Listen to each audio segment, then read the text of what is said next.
Bypass പദ്ധതിയുടെ അന്തിമ വിജ്ഞാപനം പുറത്തിറക്കാൻ വൈകി. UDF എംപിമാരും MLA-മാരും എറണാകുളം കളക്ടറേറ്റിന് മുന്നിൽ ധർണ.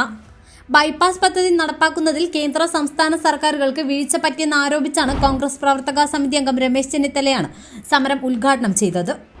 അങ്കമാലി മുതൽ കുണ്ടന്നൂർ വരെ 44.7 കിലോമീറ്റർ ദൂരത്തിൽ നിർമ്മിക്കാൻ ഉദ്ദേശിക്കുന്ന ബൈപ്പാസ് എറണാകുളം ജില്ലയിലെ ദേശീയപാതയിലെ ഗതാഗത കുരുക്ക് പരിഹരിക്കാൻ സഹായകമാകുമെന്നാണ് സമരക്കാർ ചൂണ്ടിക്കാട്ടുന്നത്.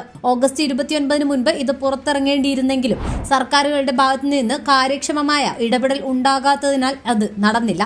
ഇതോടെ നേരത്തെ പുറത്തിറങ്ങിയ 3A വിജ്ഞാപനം അസാധുവായി. ഇനി പുതിയ 3A വിജ്ഞാപനം വീണ്ടും ഇറക്കേണ്ടി വരും.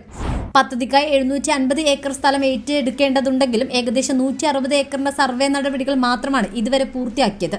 ഇത് 3D വിജ്ഞാപനത്തിന് പര്യാപ്തമല്ല.